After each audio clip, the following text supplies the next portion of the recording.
بسم الله الرحمن الرحيم.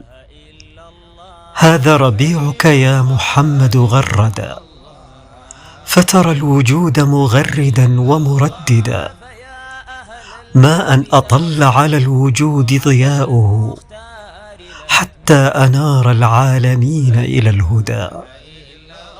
متابعي ومشاهدي قناة المنارة، السلام عليكم ورحمة الله وبركاته.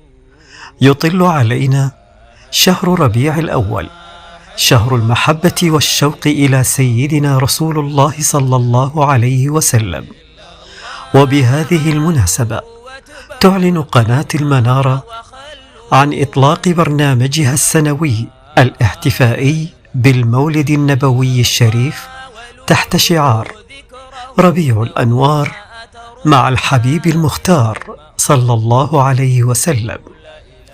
نفتح معكم صفحات من السيرة العطرة نتعرف فيها إلى شمائله صلى الله عليه وسلم، ونقتبس من هديه، ونتزود من أنواره وسنته.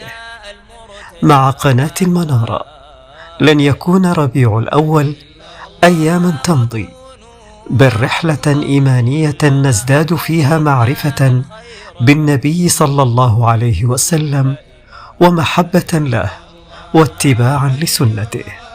نسأل الله أن يجعله شهر خير وبركة، وأن يرزقنا صدق المحبة وحسن الاقتداء. كونوا على الموعد مع أولى حلقات هذا الموسم عبر قناة المنارة.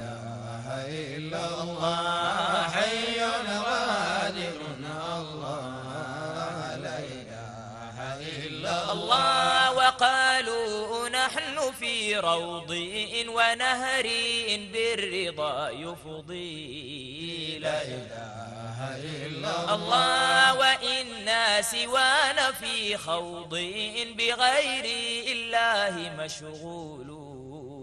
لا إله إلا الله